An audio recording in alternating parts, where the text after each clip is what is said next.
Алтай мен Атыраудың арасын атадан аманат еткен қарға тамырлы қазақ елі. Ассалаумағалейкум. Арнада аптаның алтауызы. Оның тізгіншісі мен Нұрдаулет Қайратұлы. Ағымдағы аптаның айшықты ақпараттары аңдатпада.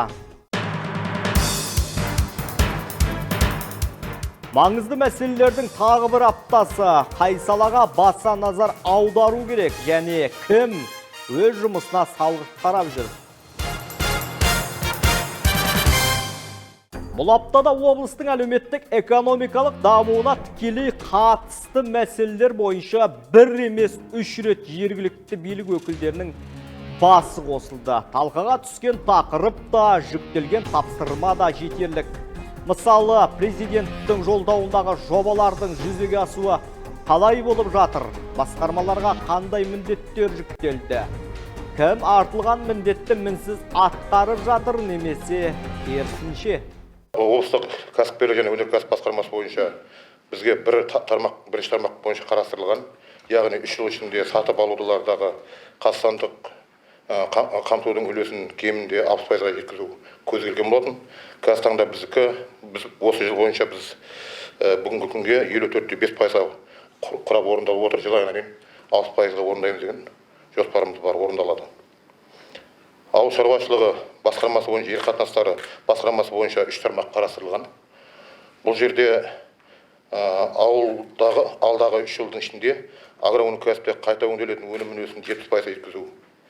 Ауыл шаруашылығы техникасын жыл сайын 8-10%-ға жаңарту. Егістіктерді әртараптандыру, суды көп қажетсінетін және мұны дақылдарды егістерін қысқарту болып белгіленген болатын. Бүгінде 37 күріш ақтау заводы іске қосылып, қарқынды жұмыс жасауда. Өткен жылы жаңадан 4 күріш ақтау заводы пайдалануға берілді. Биыл тағы да 2 күріш ақтау заводы іске қосылады. Сонымен бірге жалпы келген кезде бізде облысымыз бойынша егіндіктің қамтамасыз ету пайызы бізде енді 70%-ға жеткізу бойынша 3 жылдық бекітілген. Қазіргі уақытта жұмыстар ауыл шаруашылығы басқармасы жүргізіп жатыр. Оның бәрін бака орындалмайды деген күдік туындап отырған жоқ. Сонымен бірге ауыл шаруашылығы және жер қатынастары басқармасы бойынша ауыл аманаты бағдарламасын одан әрі іске асыру аясында жеке қосалқы шаруашылықтардың кооперациясын ынталандыру. Сонымен бірге азық-түлік қауіпсіздігін қамтамасыз ету мақсатында нарықта ауыл шаруашылығы өнімдерін өндірудің, сақтаудың және өткізудің желісін құра отырып бағаның өсуін тежеу болып табылады. Сол себепті бізде биылғы өткен жылғы өңірде құс шаруашылығы дамыту мақсатында қуаттылығы жылына 1,5 тонна құс етін өндіруге ірі құс фабрикасы пайдалануға беріліп, құс еті өнімдерімен өзін қамтамасыз ету деңгейі 0,3%-дан 10%-ға ұлғайды. Президент жүктеген міндеттің ең бастысының бірі жайлы мектеп жобасы. Бұған дейін бірнеше рет айттық. Біздің өңірде 21 мектеп пайдалануға берілетін болады. Сол 21-дің 10-ның құрылысы осы жыл аяқталуы керек. Оның ішінде жаңа оқу жылына қанша білім ошағы табыстау жоспары бар. Білім саласынан жауапкершілігі кем түспейтін денсаулық сақтауға тиесілі болатын. Енді табысталатын медициналық мекемелердің шаруасы шатқаяқтамай тұрма. Құрметті әріптестер, мемлекет басшысы мен еліміздің әлеуметтік экономикалық дамуын арттыру және азаматтардың өмір сүру сапасын жақсартуға бағытталған ұлттық жобалар тізбесі бекітілген. Оның бірінші жайлы мектеп ұлттық жобасы. Жоба аясында өңірімізде 12.300 орынға арналған 21 мектеп салу жоспарланған. 2024 жылы 10 мектеп, 2025 жылы 11 мектеп пайдалануға беріледі деп күтілуде. Ерлан Кәрімбекұлы, биылғы жылы пайдалануға беруге тиісті 10 мектеп уақытылы тапсырылады ма?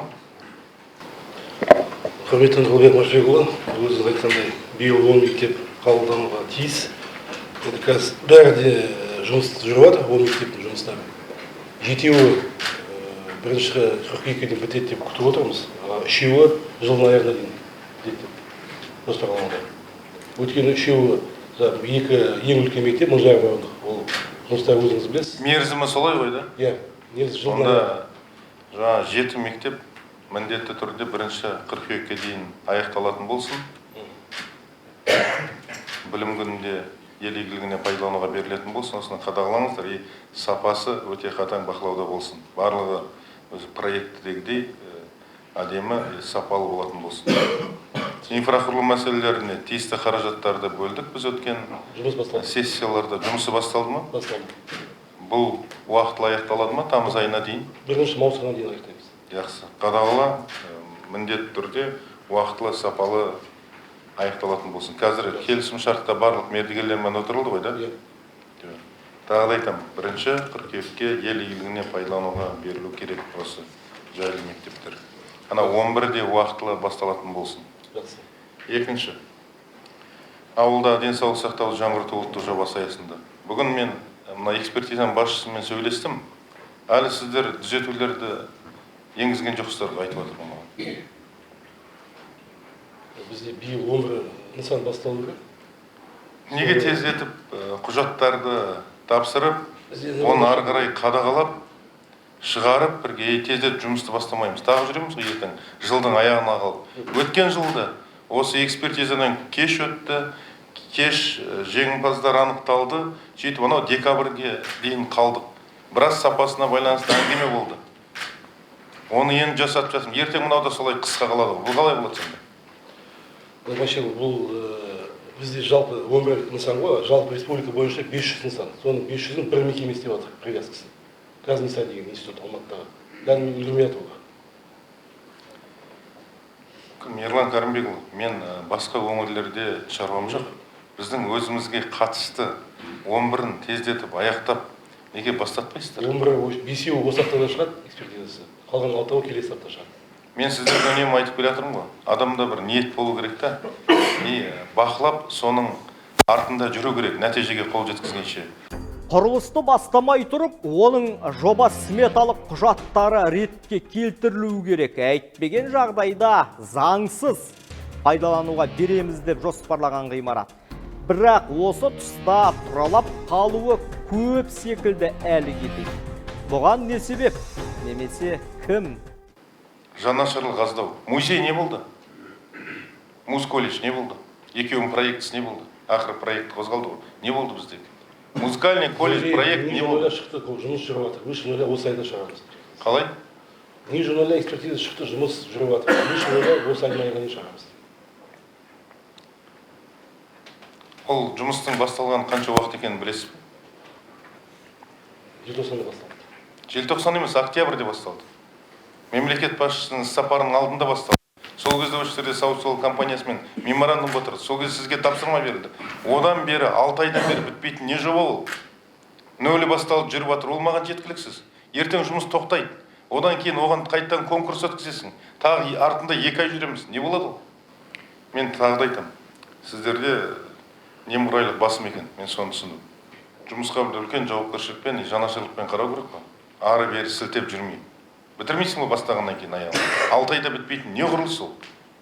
Дайын проектін әкеп осы жерге привязка жасау 6 айдан аса уақыт кетеді ма? Дайын емес ол. Жаңадан істедік проект. Сіз алып келдіңіз ғой Павлодарда. Ол жарамсыз болды. Жарамсыз болса да не жаңадан бастап бітіруге сонша уақыт керек болады ма? Неге уақыт тездетпейсіздер? Қиын проект тездетіп жатырмыз. Мен тағы да айтамын. Қиын емес. Істеймін деген адам одан тез жасау болады. Бірақ қадағалау жоқ. Міндетті түрде біз жүруіміз керек артынан қадағалап. И содан кейін барып қимылдайсың. И одан кейін тағы да ұмыттырып жүресіздер. Бақыт сені қадағалаңдар. Шұғыл түрде шығарыңыздар. Музейде де и музыкалық колледжде қалған. Жоба менен құрылыстың кешеуілдеуіне басты себеп жанашырлықтың болмауы дейді облыс әкімі. Екіншіден, бастаушының баласына қасында отырып сабақ оқытқандай, күнде қадағалап отырмаса жұмысты жүйелі етуден қалғандай. Өңір басшысының көп әріптестері тіпті бір жеңнен қол, бір жағадан бас шығарып жұмыс істесе ме деп сенім артқан азаматтар арқадан шақтығып әуре болып жүргендей. Бізде жұмыс тек қадағалаумен жүреді. Мен соны түсіндім. Басқамен жүрмейді.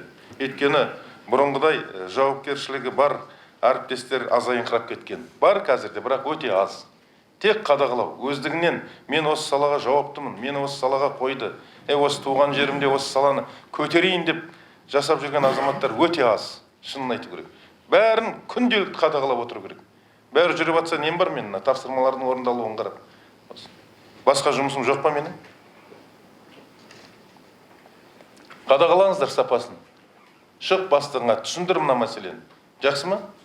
Сіздер былай, мен білем сіздер не істейтіндеріңізді. Сіздер тексер деген мәселені тексермейсіздер осындай кемшіліктерді. Кім жұмыс істеп жатыр, соны барып тексересіңдер. Кеше Туралиев қай жерде бізде осындай болған? Біздің тапсырмамызбен асығыс басталды ғой бәрі, қай жерде? Вот, міне сіздер сондайсыздар. Тексерме десе бар, именно соны тексересіңдер. Еще оған шара көресіңдер. Оған самұрық ақша беріп жатыр. Біз оны тездетіп бастап жатырмыз. Орада қандай кемшілік болды? Кемшілік те жоқ, қандай? Жоқ, мердігер анықталған, оны не тексеру керек?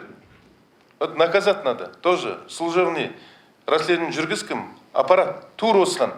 Кім осыған шара көрді? Кім осыны тексерді? Міне күнде айтамыз, амбулаторияны, былтырғы кемшіліктерді, аварийный ғимараттар тексермейді, ал кім енді жұмыс бастап жатыр, соны барып тексереді бұлар. Наоборот жасайды. Вот тексеріп маған баяндайсыз. Керек па жұмыстан шығар соны. Ұйымдастырған адамды. Басшы ма, орынбасары ма мен білмеймін. Қайсысы екен? Айыппұл салдым арада қалайсыңдар? Орада кемшілік жоқ қой. Мердігер анықталған, жұмысы басталды, қаражатын күтпей бастап жатыр.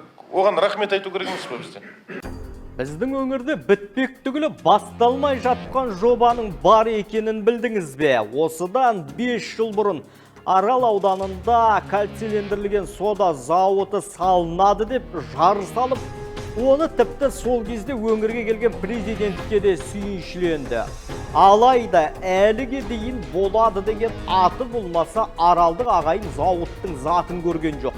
Инвестор икемді болмаған, тіпті сол кезде жобаның жемісті жүзеге асуын қадағалауы керек болған әкімнің орынбасары да жауапкершіліктен сытылып кеткен.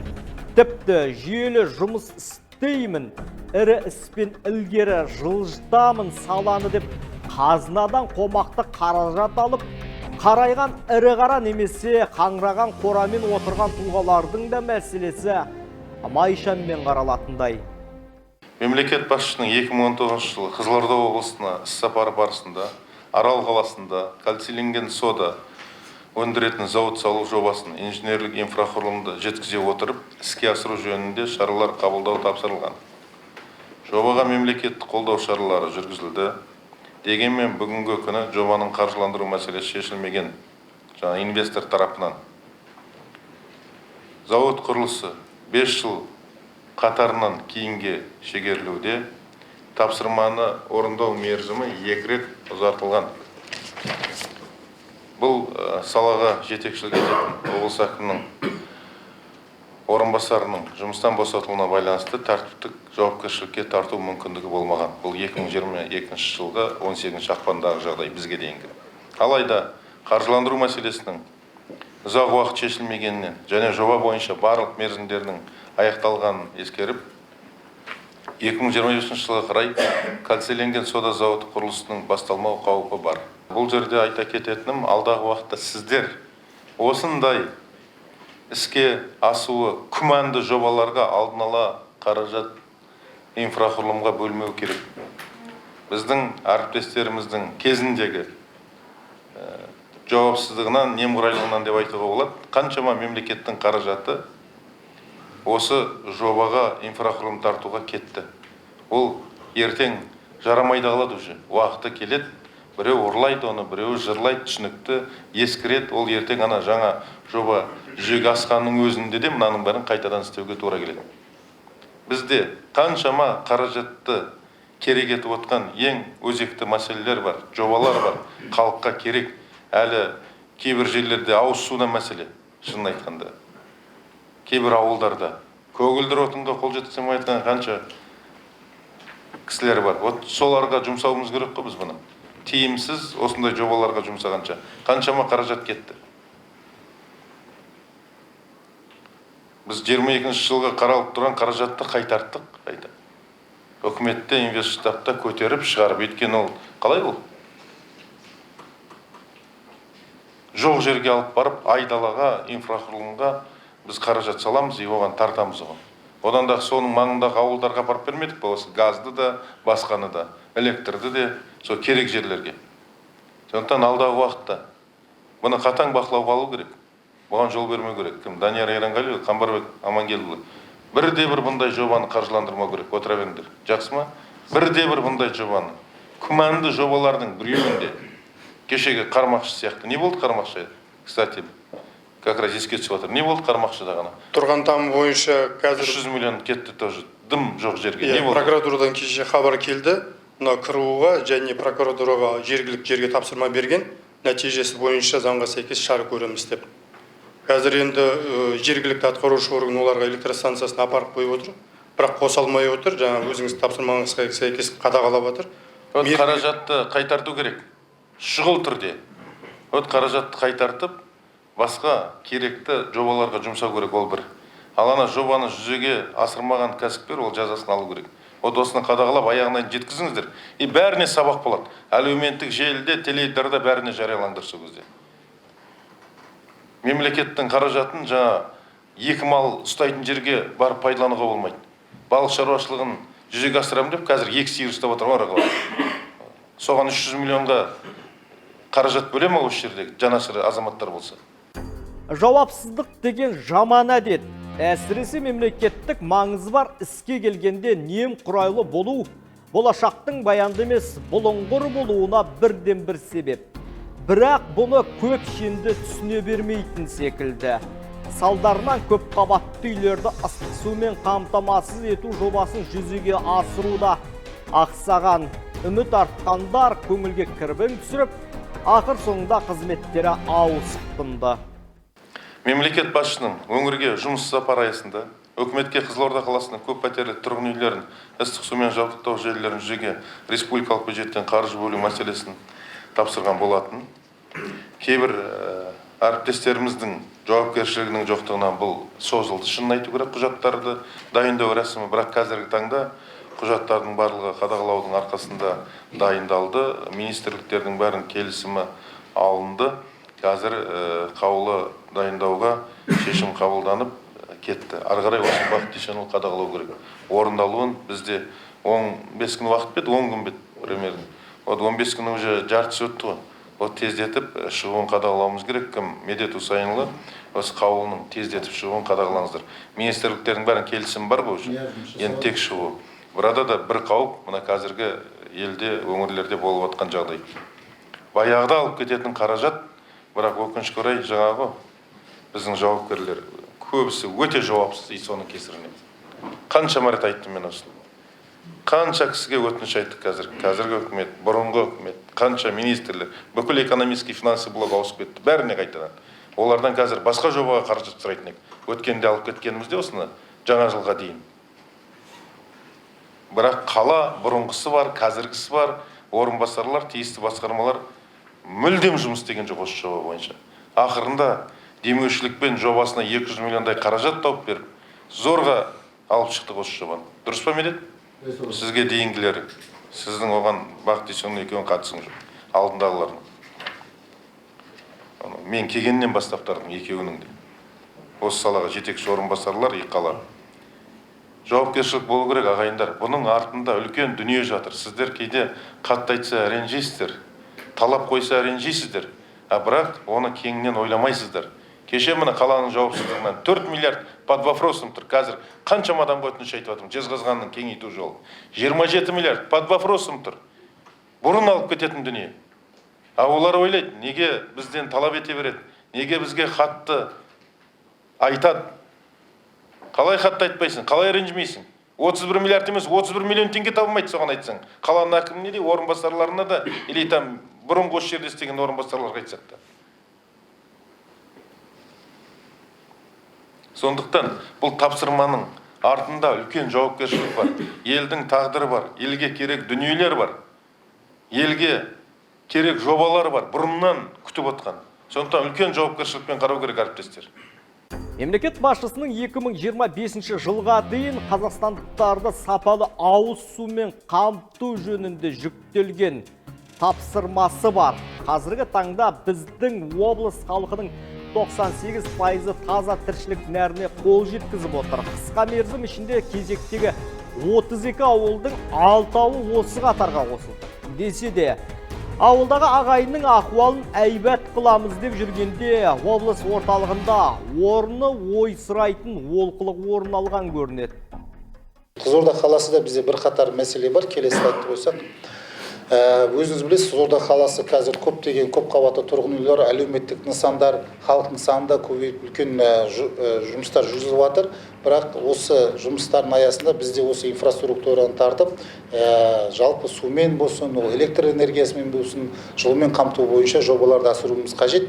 Бүгінгі таңда 22 жылы Қызылорда қаласы әкімдігі тарапынан жоба сметалық құжаттаманы әзірлеуге тапсырыс берілген, бірақ 2 жылға жуық жұмыстар жүргізілді, әлі жоба толыққанды аяқталған жоқ. Бұл жоба Тораңғылсай жер асты суын группа водовод салу. Бұл жерде бізде 47 мың текше метр бекітілген запас, 24 скважина болады, оның ішінде 2 резервте болады да. Бұл жер мынау Тораңғылсай Западный Европа, Западный жолдың арғы бетінде болады. Сол жерден бері қарай, сол жерде резервуар салынады да, водоводпен левый берікке кіріп, трассадан өтеді, Шіркелі канал деп, сол жерде тағы да екінші водозабор қойылып, толыққанды левый берікті сумен қамтамасыз ету қажет болатын. Қазіргі таңда бұл левый берік бізде 160 диаметрлі арай водозаборын алып отыр, уже дефицит воды. Правый берік суын біз левый берікке беріп отыр. Негізгі жоспар Тораңғылсайдан алу керек еді. 22 жылы. Бұл жобада негізі созбалаңға салынуда қала әкімдігі тарапынан. Шұғыл түрде әзірлеп, осыны іске асыру керекпіз. Тапсырма берілді, қала әкімдіктен, бірақ тиісті деңгейде бұл кісілер жүргізіп жатқан жоқ. Нұрбек Машевич, енді канализация бойынша өзіңіз білесіз, 2008 жылы бізде жаңа биотичный сооружение салынды, бірақ өкінішке орай жоба іске асқан кезде жұмыс жасаған жоқ деп айтуға болады. Осыны қазір біз қайта жаңғырту жұмыстары бойынша республикадан қаржы бөлінді. Бастапқы қаржысы келесі слайдты қойып жүрсек. Бастапқы келесі слайдты. Бастапқы қаржысы 2,7 миллиард болған, бірақ түзету жұмыстарын жүргізгеннен 5 миллиард теңгеге шықты. 4,6 миллиардқа мердігер мекеме ұтып алды. 23 жылы республикалық бюджеттен 1,3 миллиард бөлінсе, биылға 147 миллион облыстың бюджеттен ғана бөлініп тұр. Республикабыз уточнениеге 1 миллиард 100 миллионға өтініш беріп қойдық. Бірақ негізгі мәселе бұл жерде Нұрбек Машевич, бұл жұмысты біз аяқтармыз. Бірақ дегенмен де бұл аяқтағаннан кейін тағы да мүлдем жұмыс жасамайды. Өйткені бұған изначально келетін мынау канализационный судың, напорный канализационный сееттің қазір сет жарамайды. Соған келіп құю керек. Бірінші головной КНС пен 12-ші КНС-тен жалпы 25-8 шақырым канализационный сет барып, осыған келіп құю керек. Құймаса бұл тағы да жұмыс жасамайды. Қажетті жобаны жасаңдар, тездетіп. Ақша сұраңдар. Ақшаның барлығын қалаға бәріне тапсырма берілген. Былай қылыңыз, қадағалаңыз. Ертең оларда бюджет нақтылау болады. Кеше біздегі сессиядан кейін міндетті түрде сол кезде осыған қарасын. Жақсы ма? Қарастырсын. Осы біз қай нәрсені де басын бастасақ, аяғына дейін жеткізуіміз керек. Ана аяғын жасап, мына аяғын тастап кету деген болмайды. Дайындап бірге жасауымыз керек. Жақсы ма? Кезде күттірмейтін осы. Тағы да қандай мәселелер бұл? Бірінші кезектегі мәселе ауыз су деген, су бұру деген, қалада қандай проблемалар бар? Соның бәрін қазір тізімін жаса, тізбектеп қалаға алсын, ертеңгі сессияда міндетті түрде қаралатын болсын. Түсіндіңіздер ма? Міндетті түрде. Вот қаралады. Сосын тездет жүзеге асыру керек. Енді кезекте тағы да бір проблема водоканал бойынша. Бізде Нұрбек Машевич қайта жаңғырту жұмыстарын жүргіземіз, жаңа су жүйелерін жүргіземіз, бірақ дегенмен де ескі су құбырлары бізде пайдалануда қалып отыр. Бізде қалада қазір енді қолдағы бәрі мәліметке сәйкес 30 шақырымға жуық ескі құбырлар әлі жұмыс жасауда, және оларда абоненттер отыр. Ол жерде бір 809 абонент, және 28 әлеуметтік нысан әлі сол ескі құбыр арқылы отыр. Сонда біз новый водопроводпен де береміз, ескісімен де берген кезде екі жақтан береміз. Старайдан, соответственно, потерямыз да көп болады. Екінші расход болады. Неге өтесіздер? Қала, неге ондай? Жаңағы қазір қосылып отыр. Қалай қазір енді қосылып отыр? Бітет, неге оны пайдаланбаймыз? Неге? Себеп қандай? Енді жобада негізі жоба жасалған кезде ана жер үйлерге қосылу қаралмай кеткен. Ұйымдастырасыздар, жер үйді аралайсыңдар, көндіресіздер. Сіздерге давайте былай келсек, вот бірінші үйінге дейін барлығын қосып бересіздер, ескіні бәрін ажыратасыздар, жаңаға қосыласыздар. Түсінікті ма? 2 ай уақыт жеткілікті. Жеткілікті ойда реально сұрау. Дәл солай, иә. Все. Біз сосын былай, кім медицина график жасап, бүгіннен бастап 2 айдың ішінде, сол 2 айға бөл қазіргі қанша абонент, ол жаңа 1000-дай дедім ғой, 901 бөлек. Сол күнде қанша қосылу керек. Бұлар айтпаса 2 айға дейін жасап жатырық деп жүре береді. 2 айдан кейін тағы тұрады. Енді бастайтын болдық деп білемін ғой мен. Әбден қалан жағдайы жақсы деймін. Жасамайым деп айтпайды қазір. Мақұл дейді. Жасамайым деген ешқашан айтылмайды. Қолымнан келмейді деген ол айтылмайды. Сол себептен 2 ай мерзім реальный екен, соған бөліп тастау. Күніне, значит, қанша үй қосу керек. Вот солай жасайтын болсын. Күнде ақпар беріп отырасыздар. Арасында барып тексеріп отырыңыз аптасына 1 мәрте. Түсінікті ме? Жоба сметалық құжаты мен табысталу тиіс құрылыс нысаны бұлай тұрсын. Слайдтың сын көтермеуі кімге барып, кімге айтамынның кебін кигендей. Баяндап тұрған басшыдан іс-сапарда болғанына дейін бір сыбап алды облыс әкімі. Жаңағы слайд 26 елді мекен деген. Неге шығармайсыз? Елді мекеннің әр қайсысында қанша халық тұратын. Сол 26 мекен жоқ па слайд? Неге жасамадыңыздар оны? Мен сіздерге өткенде айттым ғой, спортқа байланысты үлкен замечание жасадым ғой. Кім Жанмұрат Жақсымұратұлы, сен іс-сапарда болдың кеше Қытайда. Іс-сапарда болмақ түгіл, қаяқта болсаң да, анау космоста болсаң да қадағаламайсың ба? Баяндаманың дұрыс жасалуларын, слайдтың дұрыс жасалуын, заман келді, ештеңке білмейтін арада. Құқық қорғау алдындарында тұрып, басы салбырап бір кінәлі адам құсап. Жасайтын сол кезде біз қалай үйреттік? Бәріне де. Ең аз қаражат бөлінген өңірлердің арасында. Оны айтпайды. Неге жасамайды мысалы? Футболға байланысты. Мен шығарттым кейінен соцсетке бәріне соны. 1 миллиард 200, ондай клуб жоқ үш жерде. 7 миллиард, пожалуйста, Атырау. Тағы біреу жетті. Чимгент 5 миллиард. Ақтөбе 5 миллиард. Сонымен 6-шы орын. Ол бұлай жаман жетістік емес, бұлай қараған кезде. Екіншіден, соңғы 10 жылмен салыстырсаң да ең төменгі. Мен келгеннен бастап 2006-та, 2022-де 600 миллион. 2023-те 1,2, сонымен 6-шы орын. Биыл 1,2, солай ма? Соны неге көрсетпейді? 2019-да 4,5 миллиард ақша бөлінеді. Тоже сол 6-шы орын. 2019-дағы 4,5 миллиард ақшамен қазіргі 1,2-ні салыстыруға болады ма? Оның құны 2 есе төмендеді. 300 орындық мектеп 700 миллион теңге тұратын 2019-да. 2 миллиард тұр. Оны сіздің басқарма, сіздің орынбасарыңыз көтермейді. Сіз қадағаламағыз, бақыламағыз, жасамайды соны. Ол қалай сонда? Мен үндемесем сонда солай деп нарада құқық орынбасшыларын бәрі ойлауы мүмкін. Ол антикор сұрада айтып жатыр. Нәтиже жоқ, 1,2 миллиард ақша бөлгенмен, ол 1,5 деп жатыр. Мен айттым, қалай нәтиже жоқ? Бұрын шығып кеткен высший лигадан. Кіргіздік 1 жылдың ішінде 600 миллион теңгемен. 6-шы орын ол нәтиже емес па? Басқа өңірлері қарағанда. Содан кейін мен тапсырдым, сізге тапсырамын.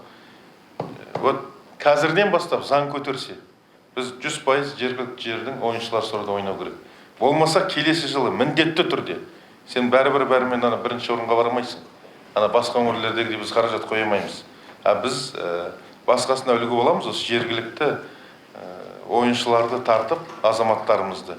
Біз сол қаражатты артық болса, сол жастарымызды дайындайық, соған бөлейік ауылдарда бұқаралық спортты дамытуға осымен. Шығады 3-4 жылдың ішінде нәтиже береді. Вот соған жұмыс істейік.